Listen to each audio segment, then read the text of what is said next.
Hey guys, Richard at Riding Room here. How are you? Or rather, what's occurring? Today is my, I wouldn't call it a review, but my kind of thoughts on the show Gavin and Stacey. Try and get out of the glare. There we go, that's better. Yep. So all my other ones that I've done, Father Ted. Oh, sorry, that's at this time recording on my phone, but I've not put them to YouTube. But I'm pretty sure they'll be up first. Or maybe this one first. Who knows? Because it's just the one. But yeah, basically, Father Ted, Max and Paddy's Road to Nowhere, Bottom, Game On. They were like episode by episode from each series. This is more just a overall, what I thought of the show, because some people wouldn't agree, but I'm not the biggest Gavin and Stacey fan. Watched all three. Obviously they show up on TV all the time, but I got my wife this for a Valentine's Day present for us in HMV, and it was on sale, and it had the newest Christmas special, which we'd only watched the once. So I thought, yeah, why not? But it's never exactly been my favourite, and so yeah. Goes without saying, spoilers for the show Gavin and Stacey here. But nothing else, just the show. And that includes, obviously, the newest Christmas special from, 2020 or 2019? 2019, I think. Let's have a look. I should probably remember because I watched it recently. 2019, yes. That's it. So, yeah. Overall, it's a good show, but I'd never put it anywhere near the top. The way I've seen it, Gavin and Stacey is a fairy tale. Gavin and Stacey, it's very much like any sort of Disney fairy tale where Gavin and Stacey meet, fall in love, get married, and that's it. Problem is, a lot of fairy tales, you don't really see that what comes afterwards. I mean, Gavin and Stacey is kind of mental in the fact that, okay, they're chatting for months, first of all meeting. Yep, that's totally cool. We've all been there. I don't think I have, but, well, not for months anyway. But, yeah, you do, You can meet up with someone after a while sometimes. Then he proposed her, and he says he loves her in the first episode. Okay, yeah, that's fine. Second episode, he then proposes. By the end of the series, they're married. Again, that's right, insanely fast. Very, okay, friend spoiler, Ross and Emily here. But Ross had admittedly been married before, and, knew that it doesn't matter, like, how long it takes to propose, etc. This is obviously Gavin's first proposal. There's Stacey were engaged, 5 times, but yeah, again, that's fine. It's obviously caught up in. It's not particularly realistic. It's more caught in the the moment, the romance, they get married. That's totally cool. Problem is what comes after. So I suppose I'll say series 1 is probably the best one because it's it's following the fairy tale structure, but it kind of just ends on the wedding. The problem is what comes later. So Stacey is presumably arranged to live at Gavin, rather Gavin's parents, while they save up money to buy a house. Yeah, makes total sense. Except she's then not happy in Essex. Like, apparently they haven't thought this through or anything. She then asked for some of the things to be moved from her home in Wales to Essex. Doesn't expect everything to be moved, and then seems mad that her mum is giving her bedroom up when Nessa wants to stay there. It's like, yeah. My main issue with Stacey is that she seems very spoilt. I mean, Gavin's biggest fault is that he's a bit spineless, but ultimately he seems to be living in a bit of a dreamland. Like, there's an episode where they've been apart for a while.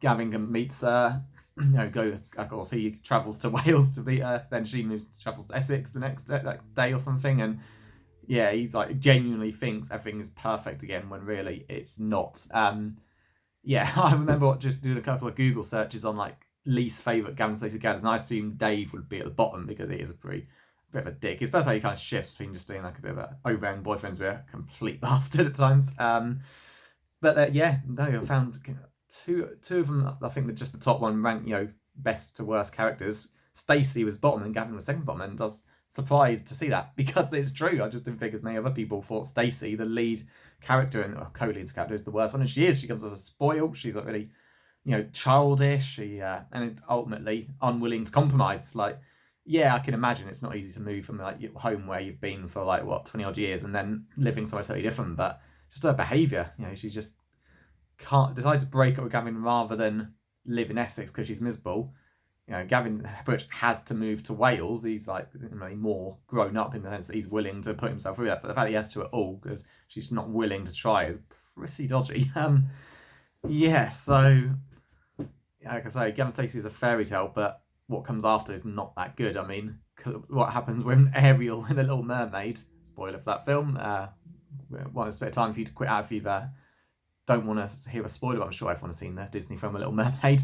At the end of the film, she gets to live on land. What happens if Ariel decides she hates it and wants to live under the sea again? Then obviously, is it Eric, the person that she's with and then marries at the end? he presumably will never be able to live under the sea. Well, does he get to become a merman? Who knows? But it's kind of like that. There's a reason why a lot of films, Disney films, etc., just end at excuse me, my dog is whining because he's not getting any attention. God, he's irritating. Yeah, and that's been my problem. Gavin Stacey is a fairy tale, that's fine, but what comes after is not particularly fun to watch. And yeah, when Stacey admits she secretly came off the pill so she could get pregnant solely so they could move out of Gavin's parents and live in a house, even if they're renting, which Gavin was clearly didn't want to do. It's very, as Nessa even says, very manipulative. And you think, what does Gavin see in Stacey? Yeah, she's, no problem with her looks, nice to look at, etc. But, and imagine you get used to the Welsh accent. No, me and Adam agrees on this. Welsh accent sounds better on men. There's no question about it. It's just the way, maybe it's just certain dialects of the Welsh accent we've never particularly liked on women, but on men it's great. It sounds very sexy, no doubt about that. And yeah, Gavin, Stacey unfortunately doesn't have the best accents. But yeah, as I mentioned, Nessa, I should probably get onto her in a moment. She's by far one of the best parts of the show. But yeah, so just finishing it up. Yeah, it feels like Gavin's one that makes all the sacrifices. He's just a bit spineless, can't seem to stand up for himself, and he just seems to be in this dream world where he thinks everything will be perfect when it's not, and it's like, nah, it's just they're not a great couple. And the show keep on pushing for happy endings where they just ignore all the signs of anything going wrong, or when things do go wrong, it's like, yeah, it's forgotten about in the end of the episode. I mean, I always hated the one when Stacey's Gavin naturally gets really mad that she secretly came off the pill to just actually trap him into a pregnancy. He's like, oh, what's wrong with you? And she's like, yeah, what's wrong with me? What if I can't have kids? Okay, that's a terrible Welsh accent, but I'm glad I never tried that when I was actually in Wales last year. But yeah, and then it's hug Stacey, and then yeah, there's a brief bit of tension, and then much like when it turns out Stacey was engaged 5 times, and it's all forgotten out by the next episode practically. It's come on, show us a bit of realism there. But yeah, it's a good show, not the best show, but the worst co-leads. No doubt that'd be bottom Richie and Eddie just being I mean, yeah, they're horrible people, but it'd be making them so unbearable you can't stand to watch it, and thank God it's nothing like that. But yeah, on to the bits I do like about the show. I'm going to basically saving the best for last, so bear with me in this vid. And this is no ranking or anything like that. I'm not going to even talk about my favourite episodes, just favourite moments really. So don't know how long this video will be. It's kind of just throwing things off the top of my head, but it's not a rank this series, rank this episode, etc. Although one thing for the most recent Christmas episode, hell yeah, the so-called offensive words from Fairytale New York. I'd have found it more offensive if they had sung the edited version. I mean, let's be honest. I was just saying this to Gemma the other night. You're these are basically real people singing their favourite Christmas song in karaoke. Why would they sing the edit that you hear in Ronan Keating and the other versions? You wouldn't. You'd sing your favourite song exactly how it is. And yeah, I love how Beasley got a few complaints because, you scumbag, you maggot, you cheap, lousy faggot got sung. But come on. If I was singing that in karaoke, I'd sing the real version. Everyone I know would be the same. I expect the BBC would have got more complaints if they had forced them to sing I think it's still you scumbag, you maggot, and it's you're cheap and you're haggard. Maybe the first bit's changed as well, but yeah, no one would ever sing the edited version. I love how some people complain. It's just the people that no one listens to, so it's all good. But yeah, if they had sung the edited, I do wonder how many more people would have complained that they sang the wrong version of the show. Oh, why is that falling out shot? I've just been watching Better Call Saul. So Breaking Bad, as he came up first, and Better Call Saul is the prequel, and then the awesome character Gus Fring. That was supposed to be in the shot, don't know why it wasn't. That's just that there. So I should go in the vid. I'll maybe do a Breaking Bad Better Call Saul video one day, but not for a long time. This is just here because I've just watched it tonight, so got to put one of the best characters ever on there. And then Yoshi as well. So yeah, what was I? So yeah, that's pretty shit for the best episode. Best bits of a particular episode, the last Christmas episode. It was a good one, good cliffhanger, and I do wonder what will come next, but it'll be years till we get a follow-up episode, I'm sure. So yeah, on to the other characters then. So I've said Gavin and Stacey totally suck, but Stacey's by far worse. Dave is a pretty loathsome supporting character. Thank God he left eventually. But yeah, they were great characters. I know a lot of people sometimes criticise the normal person in these shows being a bit boring, but the normal guys without doubt, Mick, Gavin's dad, he's kind of this normal, sensible guy, but it's just more how ridiculous some of the scenarios they're in are, how he just reacts like a normal person. It's kind of funny for that reason. Gavin's mum, miserable, he's emigrated to a strange country, and Smithy's upset that he hung up on him. And he's like, God, I have to hear about this. Is what I got to deal with all the time, is it? it's just funny because yeah, he's a good character, but he's just so normal, and none of the others are. So yeah, they're a great couple. The other two supporting characters are Pete and Dawn. Yeah, they're a pretty funny pair though. So when they renew their wedding vows with songs is great. Was it Pete says he has to not sing "Fix You" by Coldplay. And I'm amazed that she doesn't pick up on that because obviously that song, it came out in what 2005, was still popular endlessly, like much like Chasing Cars Snow Patrol. It never really went away from the charts, and it kind of came back once downloads became like an official chart entry. So yeah, and then she does "Ben" by Michael Jackson, and yeah, fair enough. I'm sure it's not Michael Jackson's most well-known song, so I certainly know it from him singing it in The Simpsons. And then of course it was many years ago, one of the few songs I actually downloaded through iTunes because I couldn't find it on any albums or anything. But yeah, fair enough. It's not like she was talking, I don't know, Billie Jean, Beat It, Earth Song, anything like that. But yeah, it's quite funny. Wedding vows, something to remember. I suppose something not to remember, I guess, in the future.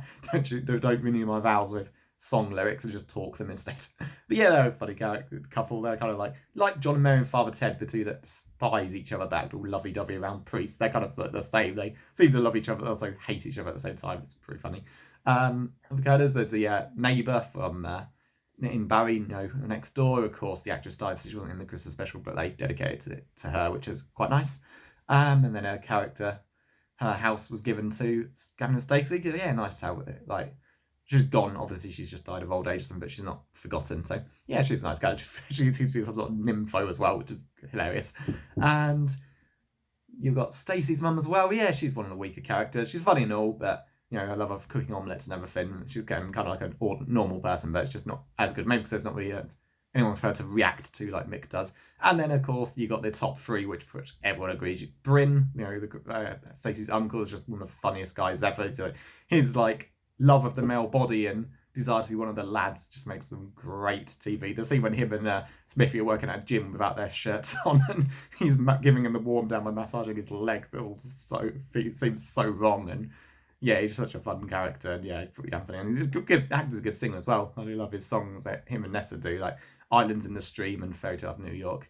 And yeah, he's just such a great character. And then of course you've got the two people who wrote the show, Ruth Jones and James Corden, Smithy and Nessa. James Corden seems to get a lot of like stick on like YouTube posts, forums, etc. I know I got that. I like him. Maybe it's just because he's so popular and some people just don't like it. Maybe us English aren't that popular abroad after all, if we've not got the stereotypical buck teeth and stammer like see Hugh Grant in Family Guy. Maybe because James Gordon's not really stereotypically English like that as well. But no, I like him. But I mean, I've not seen all that much. There's the film that I'm sure he is so proud of, Lesbian Vampire Killers. And then he's got that car share thing in America, which is carpool karaoke, which is good fun. There's some good guests on there.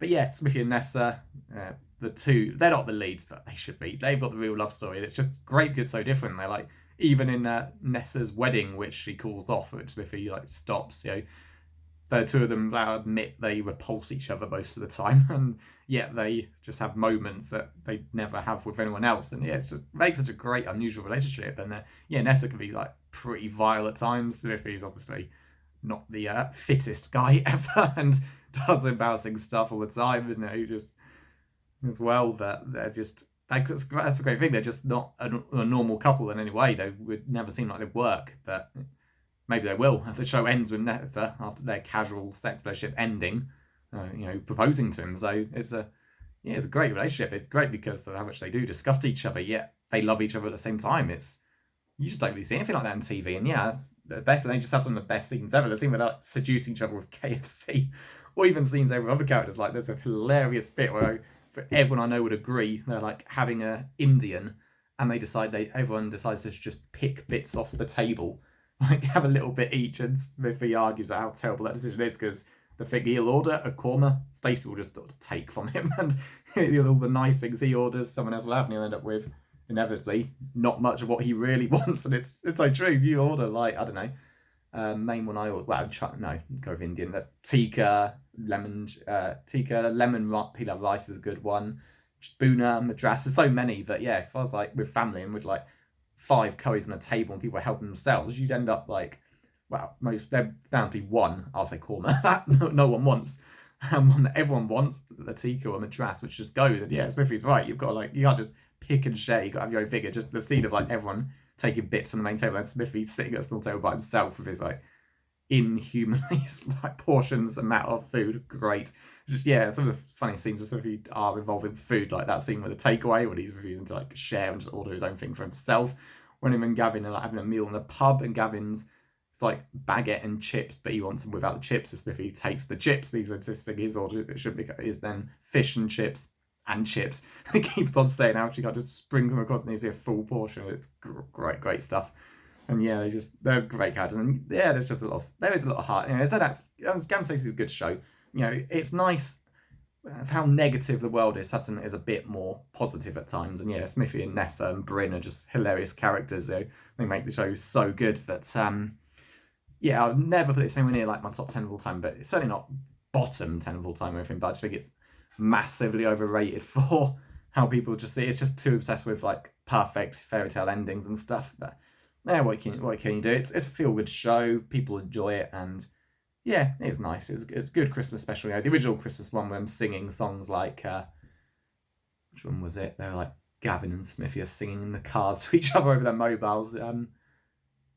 God, I love Christmas music. How can I forget the title of this one? Do they know it's Christmas? And yeah, and then this one they're singing "Step into Christmas," so he steps into the Christmas house. They've got some good moments. And yeah, Smithy and Nessa are great characters. And yeah, something that is not the best. Nessa can be a complete bitch at times, and no one seemingly says anything about it. Stacey's just so spoiled and brattish, and seemingly gets away with it. Gavin is a bit of a tool. Smithy's vulgar appetites are surely not good for him in any way. And it's a good vote. I mean, I feel I've come down too hard on the show, but overall, it's enjoyable. Can't really fault it too much. I just wouldn't put it anywhere near Father Ted, Peep Show. Hell, even In-Betweeners, which is clearly aimed at younger crowd, which I've noticed it years back that it can be way too vulgar at times. It still has such hilarious moments, like watching a fish get beaten to death. It's incredibly funny, yeah. So it's nowhere near that good, but it's still a good show. So yeah, that's pretty much my review then. So as we just finished the second Christmas one last night and watched this, series 1 to 3 of the last couple of months, felt like a good time to do a vid. So yeah, so that's it. And yeah, I've got to upload my Father Ted videos. I'll probably put some up first, to be honest, because it's just the one vid where Father Ted is free. Anyone watching this, please like and subscribe if you enjoyed it. I'll keep putting more and more up. Anyone wants to post in the comments what TV show I should rate next, by all means, post or contact me in real life by text or whatever, anyone of my mates watching this. But yeah, I'll see you next time. Thank you.